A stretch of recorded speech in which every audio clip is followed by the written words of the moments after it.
Hello, everyone. Welcome to this week's episode of ClueCon Weekly.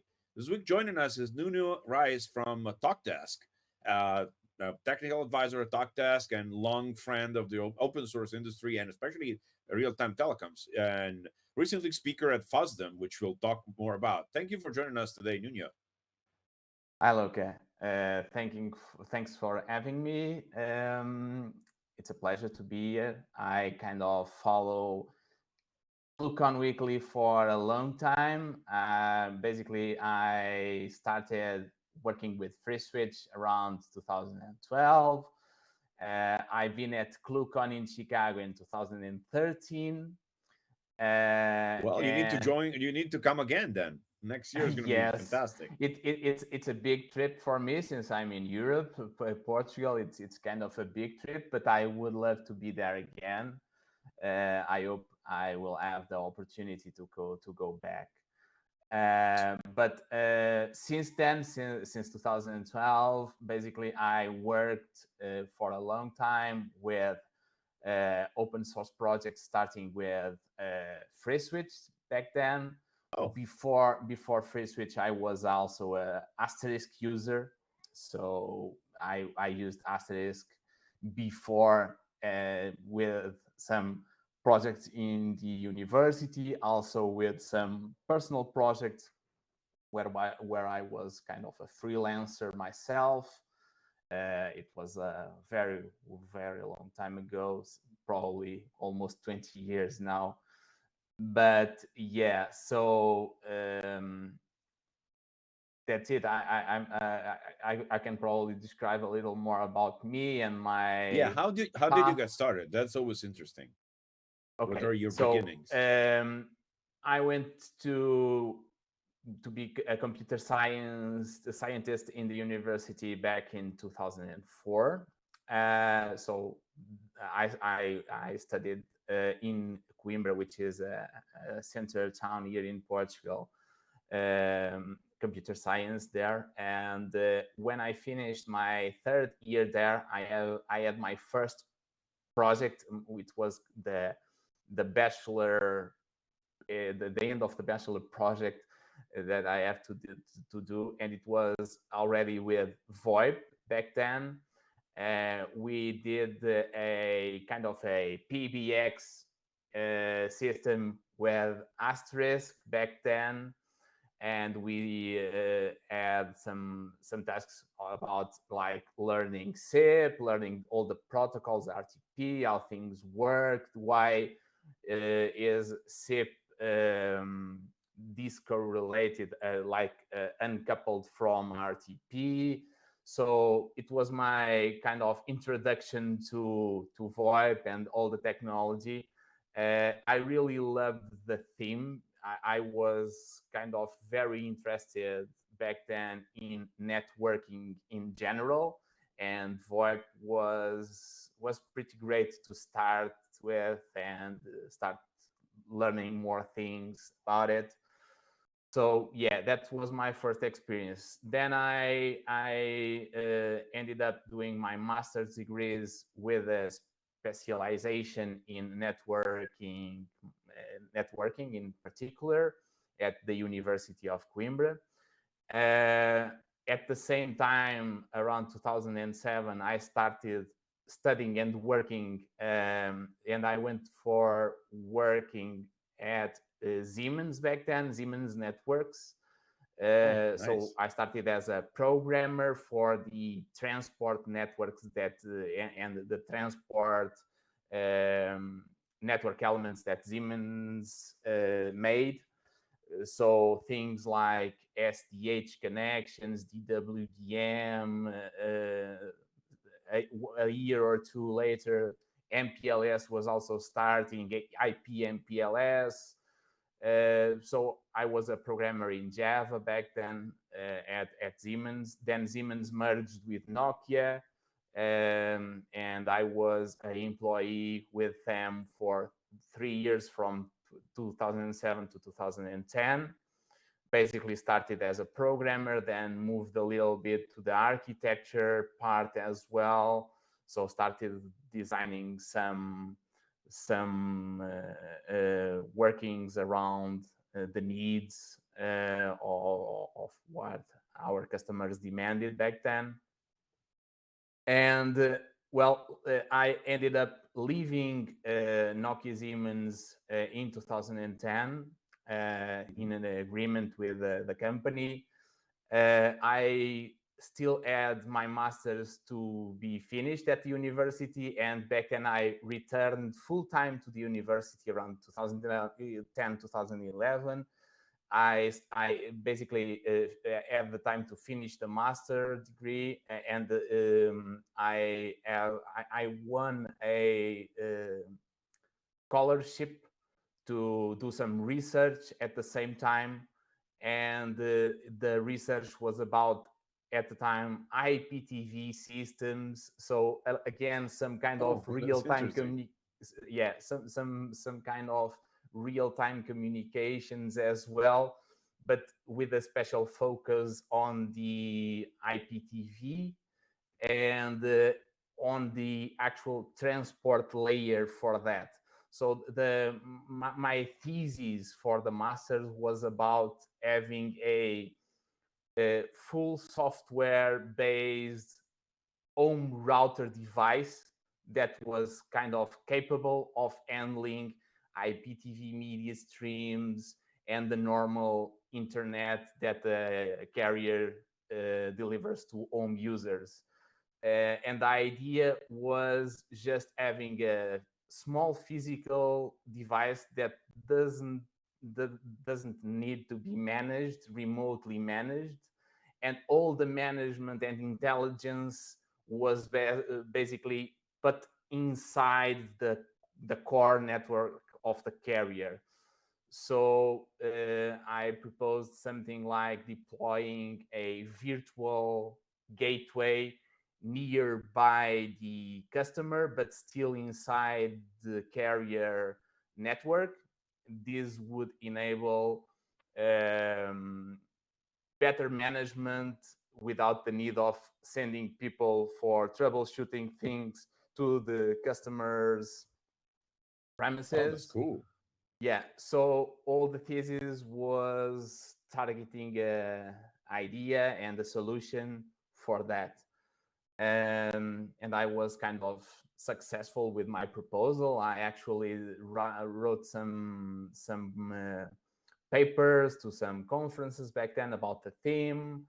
And yeah, this was my master's thesis theme back then.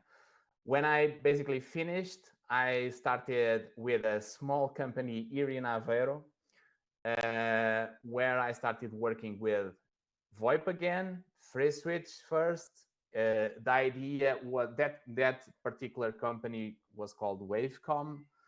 And when I joined them, they had a bit of a history by themselves, where they participated in a kind of, it was back then the biggest European VoIP project, and that project started around 2008. And the idea was connecting all the universities and public institutions related to education here in Portugal with a VoIP network. And they basically won that project to be implemented.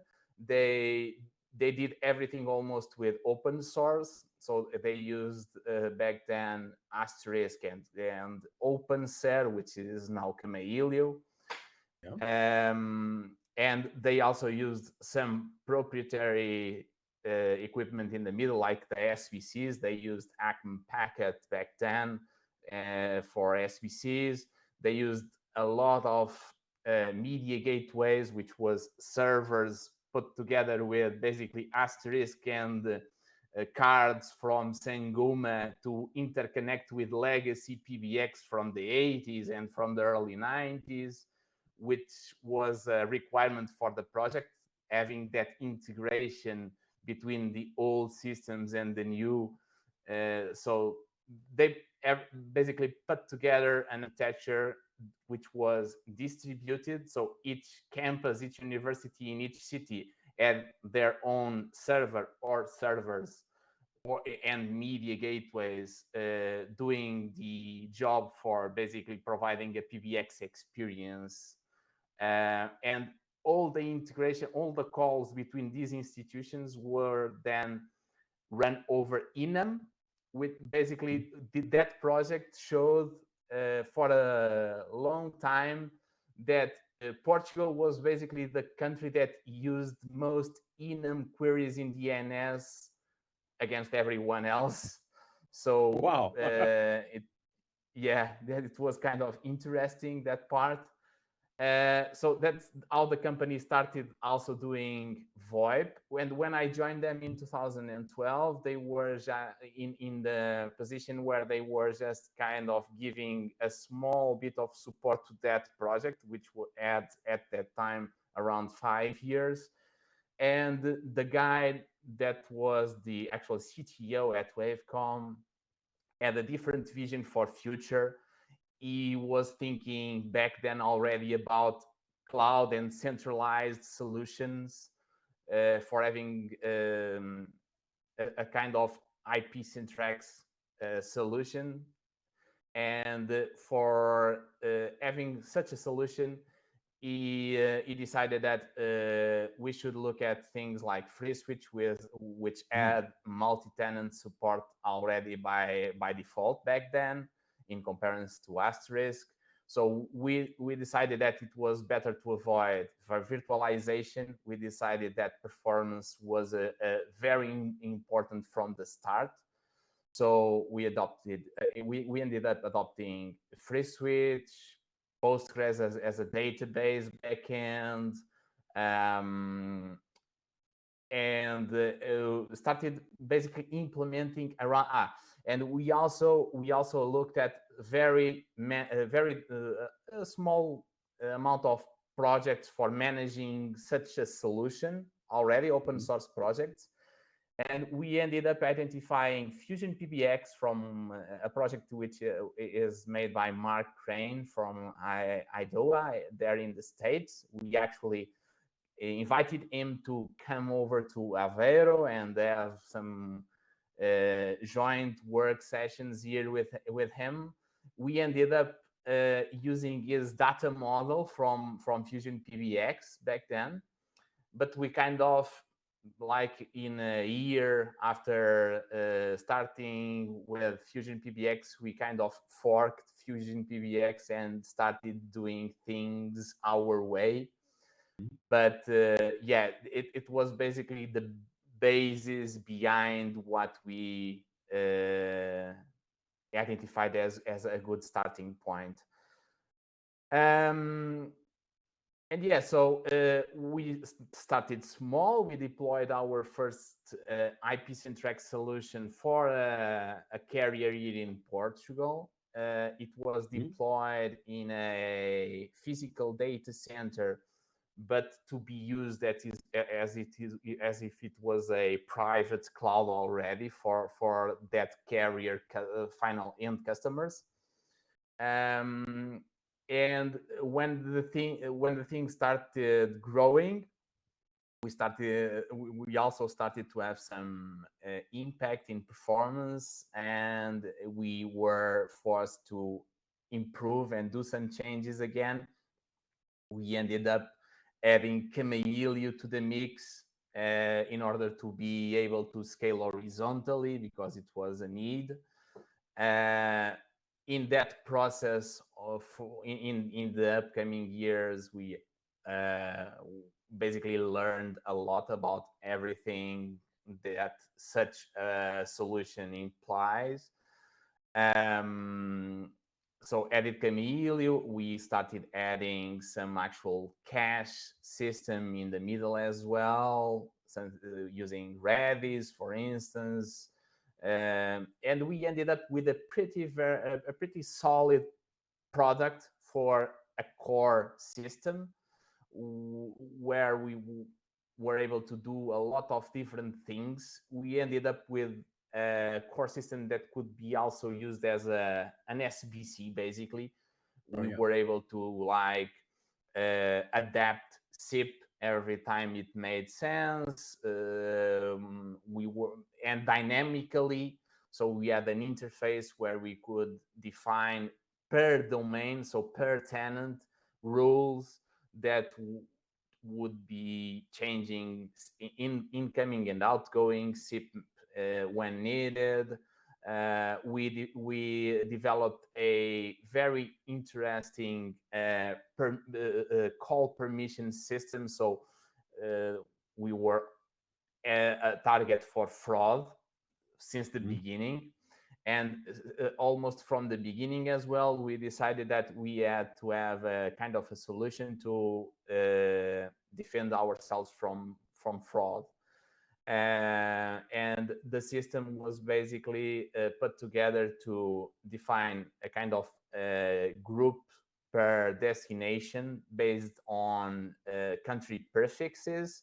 So we ended up defining kind of lists where we defined, for instance, US, let's call US 1, where or America 1, which America 1 was composed by the prefixes of the USA, Canada, and Mexico, let's say. Here in Europe, we have groups defined as Europe 1, Europe 2. Portugal had colonies, Portuguese colonies in the past. In Africa, and it's common for Portuguese companies to call African countries from the colonies, so Angola, Mozambique, are countries in Africa that speak Portuguese, and we do a lot of calling there. So we created like groups for having these specific Portuguese-speaking African countries in groups where when a call goes to that specific prefixes, we would be letting those calls happen, but still with limits. So we were able to define limits by time and by number of calls per day. And having this system put together, basically it ended up saving ourselves from a lot of fraud situations that we faced all over the years.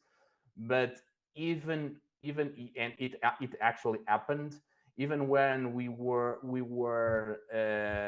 experiencing fraud situations. For instance, a device account was compromised and some calls were made from that device. That limit that was defined for that was a very small limit for all the other international destinations. We had all these groups with slightly big amount of minutes and calls per day, and we had a last rule. Not for all cases, but in some customers, they wanted that. They still wanted to add a default rule for everything not defined will still end up in a rule for other international destinations. But that international destination like only add 10 minutes per day or like 20 calls per day. And sometimes it happened to us, a customer ended up being compromised and this rule was used, but after 10 attempts, basically everything was blocked. So it was a very good defense system from the beginning that we implemented for our solution. So yeah, I did a lot of things around this, around Camilio, work for having multi-site clustering with VoIP projects, and this was live with Wavecom and then GoContact for the 10 years that followed, so since 2012 to 2021. And then I moved to TalkDesk, my current company, after that. So, and with the experience that I brought, I went to TalkDesk, and I'm now working in a business unit here for unified communications, and we are dealing with the actual transit flow between the contact center layer and the actual carriers. And since TalkDesk operates as a cloud native company, so we have everything deployed across AWS. We are serving customers all over the world. We have integrations with a lot of carriers around the world, from Europe to APAC to the United States. And these integrations is where I basically do my daily work now. So supporting these integrations, the way we are able to be resilient and redundant when needed. We also have a lot of challenges on a kind of almost daily basis, because there's a lot of customers from TalkDesk that bring their own carriers to us, because they still want to use their own carriers, and we have to provide them a way to integrate easily their carriers with TalkDesk to be kind of seamless experience when they use the contact center and the telephony systems that they were used to use before. We do a lot of things such as integrating with Microsoft Teams, for instance, because a lot of our customers demand the seamless experience of having a call center agent being able to consult with someone in the back office of the company, which is actually in Teams or in Zoom, and we provide this connection in the background for the product to be able to do this. And we also do projects related with online payments over calls. It was my talk on FOSDEM. So I was about to ask.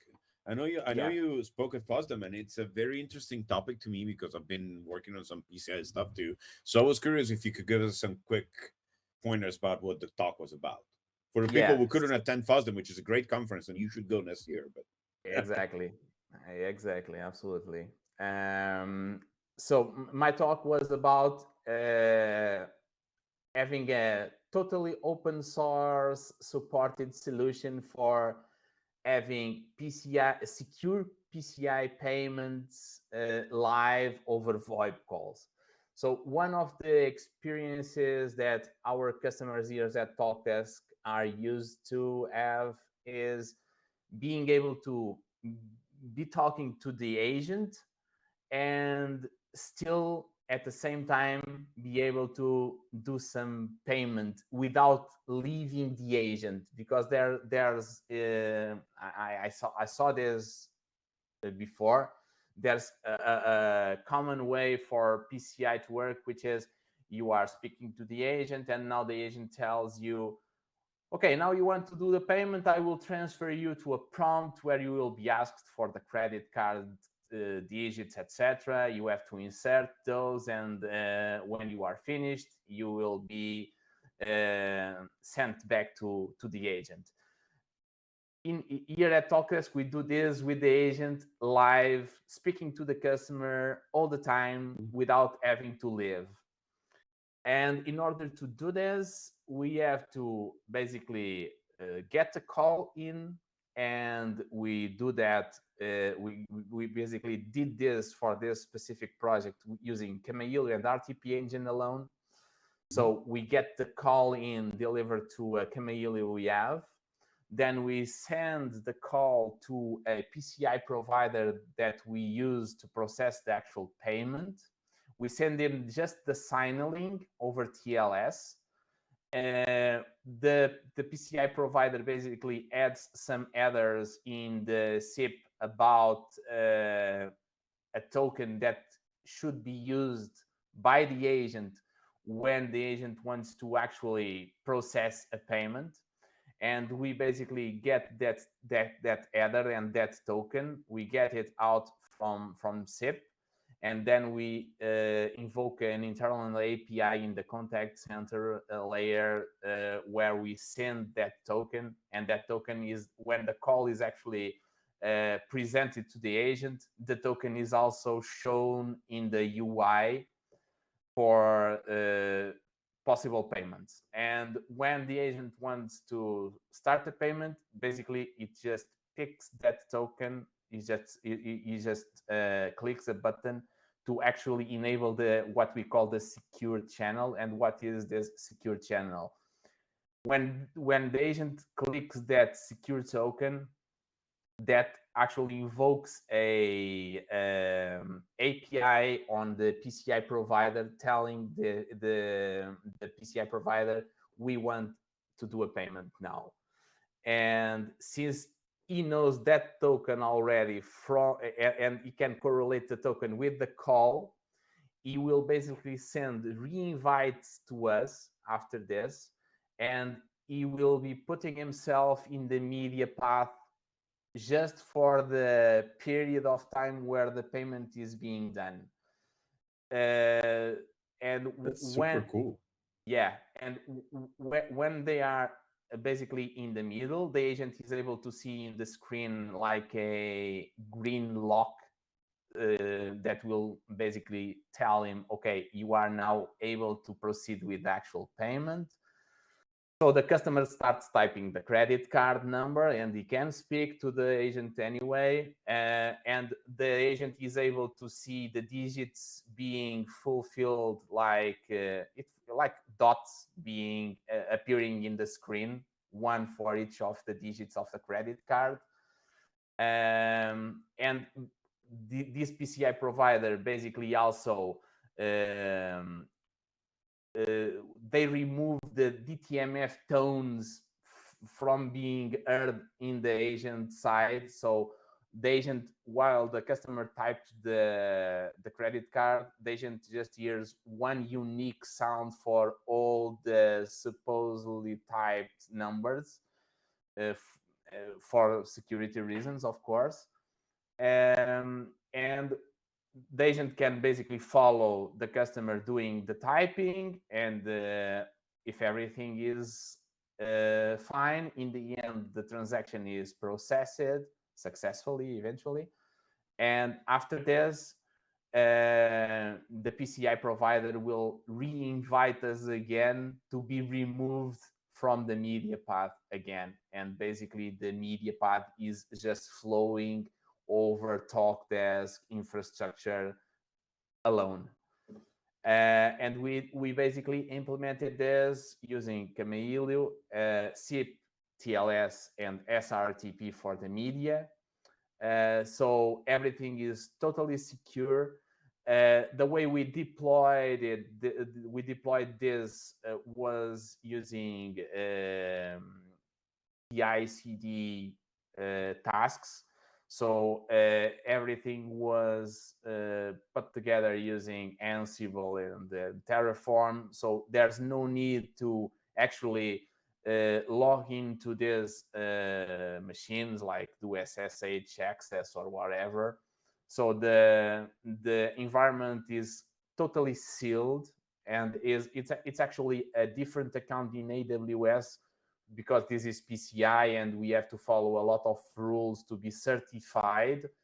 We have to have all these sealed environments for this, but using things such as CI/CD and some automation on the way we deployed it, all the components, in the end, it let us do this without having to keep any data. This is a totally stateless system. If something goes down, another instance is already running and available. So yeah, in the end, it was great for this purpose, for payments. Why have we done this? We had before the kind of the same thing working on top of proprietary SBCs, but the SBCs are so close that doing a thing such as going to the SIP, capturing an header and picking up that header and then call a web service, a REST web service or so, is almost impossible. So these traditional SBCs are still very, very close to innovation, I would say. And with open source and using components such as Camille, which has a lot of openness, let us basically do what we needed, and we basically avoided all the SVCs altogether. Besides this difficulty to actually do some integration, the actual SVC sometimes failed processing DTMFs. So we had a lot of complaints about customers not being able to recognize the DTMFs they were typing. Sometimes the actual SVC, for some reason, crashed or promoted another instance, and the experience broke in the middle. So yeah, the experience was not great for our customers, and it was another incentive for us to develop a new solution, basically. So yeah, my talk was about this project and the way we put this together, just with open source components. Well, that's nice. So, few quick questions about open source. Do you actively participate in any of those projects? And if so, do you think the contributions are increasing, or is there anything in particular the project you work with will need? This is, I mean, we have some people listening that might be able to help. So, what are your favorite projects, and do you think they need any help? Yeah, I kind of engage a lot with the community on the projects that I use more. I would say for the last years, things like Camilio or RTP proxy, RTP engine, even free switch. I kind of engage a lot with different owners in these communities. I would call them that. And when I have the chance, I like to contribute somehow to the project myself and my teams. Even doing documentation is very important, and sometimes these projects are not so well documented. So yeah, so I kind of engage a lot with this people. Well, that's good.